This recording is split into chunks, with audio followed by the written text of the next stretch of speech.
तर मित्रांनो, बीसीसीआयकडून सध्या पाहिलं तर भारताच्या नवीन हेड कोच पदाचा शोध सुरू आहे, ज्यात विद्यमान कोच राहुल द्रविड यांचा कार्यकाळ हा T20 वर्ल्ड कप नंतर संपणार आहे। त्यानंतर हे पद भारताचा माजी सलामीवीर आता गौतम गंभीरकडे सोपवले जाणार अशी माहिती समोर येते। पण अशात गौतम गंभीर मुख्य हेड कोच होताच भारतीय संघातून या 4 दिग्गज खेळाडूंना बाहेर काढू शकतो। ते कोणते, तसेच बीसीसीआयने कोणत्या 5 अटी त्या मान्य केल्यात त्याबद्दल सविस्तर माहिती आपण व्हिडिओत पाहणार आहोत। त्यामुळे हा व्हिडिओ तुम्ही शेवटपर्यंत नक्कीच पहा। जर चॅनलवर नवीन असाल तर खाली लाल बटन दाबून आत्ताच चॅनलला सबस्क्राईब करा। तर खरं तर ICC T20 वर्ल्ड कप खेळणाऱ्या भारतीय क्रिकेट संघासाठी एक मोठी अपडेट समोर येते, ज्यात खरं तर टीम इंडियाच्या मुख्य हेड कोचपदी भारताचा माजी ओपनर गौतम गंभीर याची निवड जवळजवळ निश्चित झाली असं म्हटलं जाते। तर संघाचे विद्यमान कोच राहुल द्रविड यांचा कार्यकाळ T20 वर्ल्ड कप नंतर संपणार आहे। त्यामुळे बीसीसीआयकडून जूनच्या अखेरच्या आठवड्यात नवीन हेड कोचची घोषणा केली जाऊ शकते। तर काही मीडिया रिपोर्टनुसार गौतम गंभीरने कोच होण्यासाठी काही अटी घातल्यात, ज्यात बीसीसीआयला देण्यात आलेल्या या अटी मान्य झाल्यानंतर त्याने प्रशिक्षक पदासाठी होकार दिलाय। तर देशाला 2007 आणि 2011 साली वर्ल्ड कप जिंकून देण्यात महत्त्वाची भूमिका बजावणाऱ्या गंभीरच्या ह्या अटी कोणत्या आहेत आता आपण हे पाहूयात।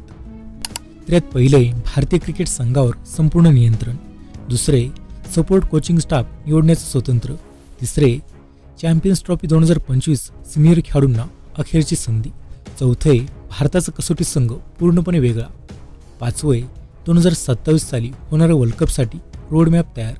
तर एकूण 5 अटी बीसीसीआयला गौतम गंभीरने घातलेल्या, ज्या बीसीसीआयने मान्य केल्यात असं म्हटलं जाते।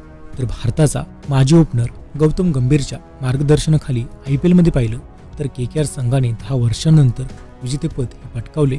तर 2014 नंतर KKRने प्रथमच आणि एकूण तिसरे विजेतेपद हे मिळवलं। तर मग आता गंभीर भारतीय संघाचा हेड कोच झाल्यानंतर हे मात्र निश्चित आहे की टीममध्ये मोठे बदल होतील। गंभीर हा एक आक्रमक स्वभावाचा खेळाडू आहे आणि त्याचे मार्गदर्शन देखील त्याच प्रकारचे आहे। त्यामुळे भारतीय संघातून 4 खेळाडूंना डच्चू मिळण्याची शक्यता व्यक्त केली जाते। मग ते कोण आहेत आता आपण हे पाहूयात। तर यात पहिले विराट कोहली। खरं तर भारतीय संघासाठी तिन्ही फॉर्मॅटमध्ये धावांचा डोंगर उभारणाऱ्या विराट कोहलीचा समावेश देशाच्या सर्वकालीन फलंदाजांमध्ये होतो। 2008 साली आंतरराष्ट्रीय करिअरला सुरुवात करणाऱ्या विराटने भारताचे अनेक मॅच जिंकून दिलेले आहेत। तर गंभीरच्या मते विराटने आता फक्त वन डे आणि कसोटी क्रिकेट खेळावी, T20 संघात नव्या खेळाडूंना संधी मिळाली पाहिजे। त्यामुळे तर पुढे पाहिलं तर विराट कोहलीला T20 फॉर्मॅटमध्ये संधी मिळणार नाही असं स्पष्ट दिसतंय। नंबर 2 रोहित शर्मा। तर भारतीय संघाचा विद्यमान कर्णधार रोहितने 2007 साली पदार्पण केलं होतं। तर विराटने कर्णधारपद सोडल्यानंतर रोहितकडे जबाबदारी देण्यात आली होती। तर सध्या रोहित कसोटी, वन डे आणि T20चे नेतृत्व करतो, पण गेल्या काही वर्षात त्याची T20 मधील कामगिरी चांगली झालेली नाही। त्यामुळे गंभीर हा कोच झाल्यानंतर रोहितला तिन्ही फॉर्मॅटमध्ये खेळण्यास संधी मिळण्याची शक्यता फार कमी असं म्हटलं जाते। नंबर 3 रवींद्र जडेजा।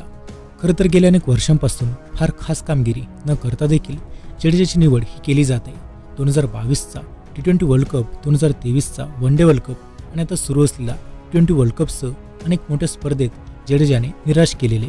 तर ऑलराऊंडर जडेजा फक्त कसोटी क्रिकेट तेही भारतात खेळू शकतो। तर गंभीरच्या कार्यकाळात जर तो अपयशी ठरला तर जडेजाचे करिअर हे संपू शकतं। नंबर 4 मोहम्मद शमी। खरं तर गंभीरच्या कार्यकाळात डच्चू मिळणाऱ्यांमध्ये मोहम्मद शमी याचं नाव सुद्धा आहे। खरं तर भारतीय संघ जलद गोलंदाजांसाठी गंभीरकडे स्पष्ट योजना आहेत। गंभीरच्या मते शमीने सातत्याने कसोटी क्रिकेट खेळावे, त्याचबरोबर गंभीरची नजर 2027च्या वन डे वर्ल्ड कपवर आहे। तर मग अशात वर्कलोड मॅनेजमेंटचा विचार करता शमी T20 संघातून बाहेर होऊ शकतो।